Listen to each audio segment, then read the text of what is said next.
Hindi po kailangang lumayo sa syudad para sa experience na walang katulad. Silipin po ang mga pasyalang ubod ng saya. Swak para sa pamilya at barkada. Dahil nalalapit na ang sunod-sunod na non-working holidays, kailangan na rin iplano ang inyong Christmas vacation.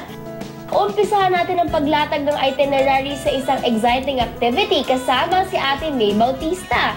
Damhin ang malamig na simoy ng hangin from up above.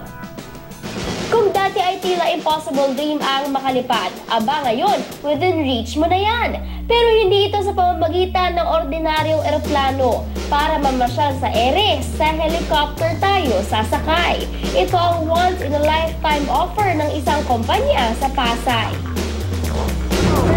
Alright, sasakay na ako ng helicopter and of course, ang pagsakay ng helicopter ngayon ay hindi na lang para sa aking tulad na yayamanin or rich kid, pero affordable na para sa lahat. Dali! Come on! Yun ang good news! Woo!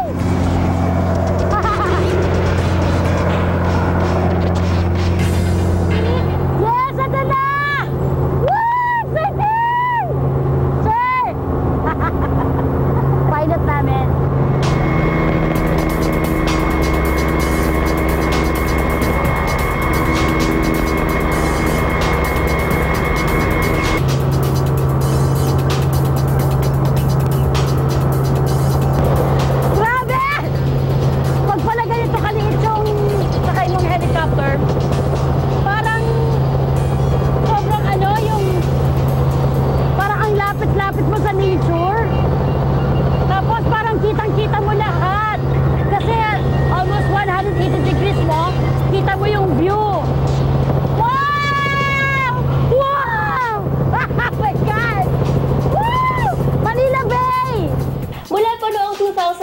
Ang helicopter flights na dati ay pang VIP, ginawa ng mas affordable para sa iba pang mga kliyente. Nag-book kayo, then we will schedule a flight and you can also pay us online. So kahit mga 1 hour notice lang, so pwede kaming lumipad kasi may mga tracking records na kami.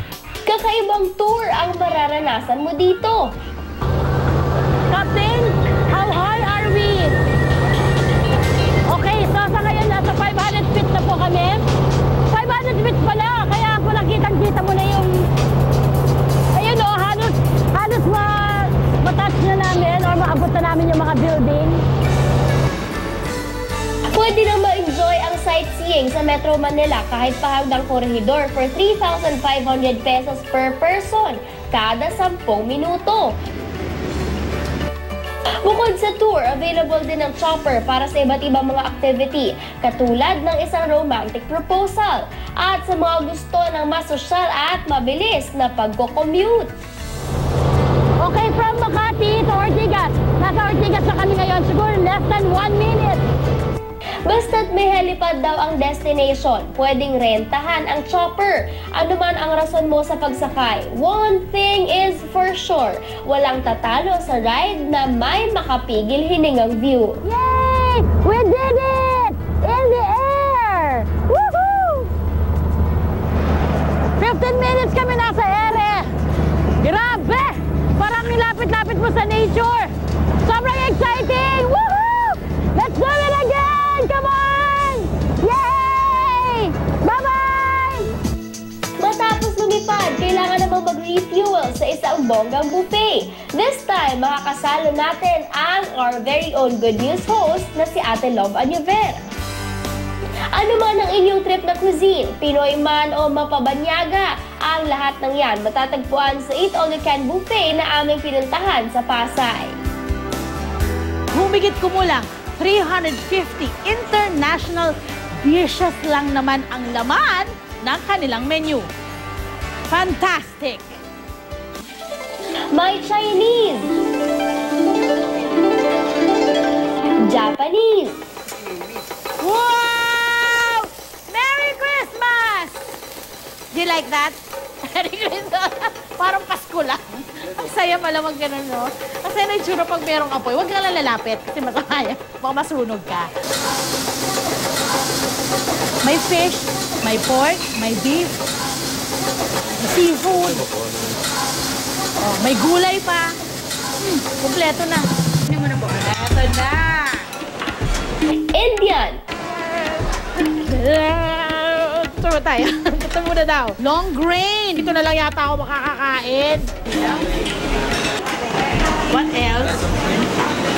Tandoori shrimp. Pasok ang Indian food. Let's go. At Brazilian. Okay lang yan, tikwan. Mouth watering. Ano man ang inyong craving, sagot na yan ang smorgasbord na to. Dahil sa 21 kitchens nila, may nakahanda na nga pagkain, pwede ka pang magpaluto. Most of the ingredients are imported, pero syempre, nagsasourcing kami ng best ingredients from all over the Philippines. At ang kanilang mga chef, hindi rin basta-basta dahil galing sila sa mismong mga bansa kung saan nag-originate ang inihahain nilang cuisine. Ang kanilang Italian executive chef, pinagluto si Ate Love ng isa sa kanilang bestseller, ang green pea risotto. Ang toppings nito, fresh scallops, cherry tomatoes, asparagus, at Parmesan cheese. Enjoy your lunch. Grazie! Thank you, Chef! Ganda! Ayan, nandito tayo ngayon sa kanilang private room. Siyempre, pwede nyo rin po itong i-book.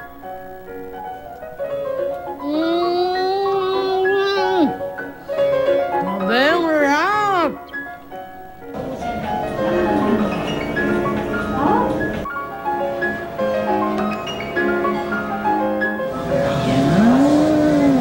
Oh my gosh.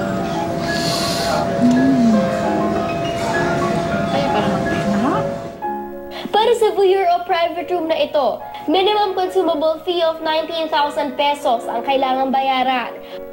Pero pwede nyo rin ma-enjoy ang kanilang buffet sa starting price na 1,700 pesos hanggang 4,000 pesos. Depende sa araw at oras ng inyong punta. Siyempre, matapos kumain, masarap mag-siesta. At kung comfy staycation plus bonding ang trip nyo, ito ang swak sa inyo. Kung trip nyo makipag-socialize at masubukan ng iba't ibang klaseng activities kasama ang mga dayuhan, bakit hindi subukan itong backpackers hostel na aming natagpuan? Red Carabao Manila is actually a hostel in Manila. But apart from that, we're not just a hostel, but we're actually a community. We cater to travelers who want to experience Manila. Para itong isang malaking bahay ito na Pinoy ang feel. Maraming mga common area kung saan pwedeng mag-bonding ang mga bisita.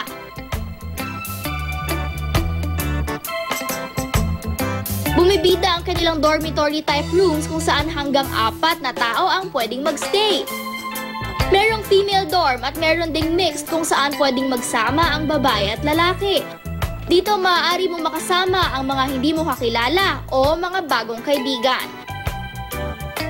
Kung feel mo namang mag-isa sa kwarto, dito ka na sa private rooms. Mahalaga raw para sa hostel na ito ang pakikisalamuha. Kaya naman sama-samang ginagawa ng mga guests sa pangunguna ng hostel host ang activities na nakalaan para sa kanila. There is a stigma for Manila that Manila is dangerous, it's not very tourist-friendly, but we want to remove that stigma. We want to prove to them that Manila is actually beautiful and we want them to have that experience.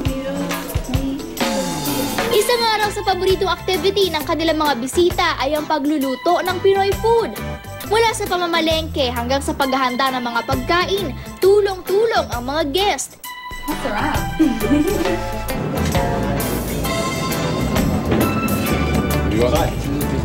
Kaya naman enjoy na enjoy raw ang mga ito tuwing oras ng kainan na puno ng kwentuhan. Kaya ngayon pa lang, planuhin na ang inyong bakasyon nang sa gayon ay masulit ang bawat minuto nito. Happy Christmas Vacation mga kapuso!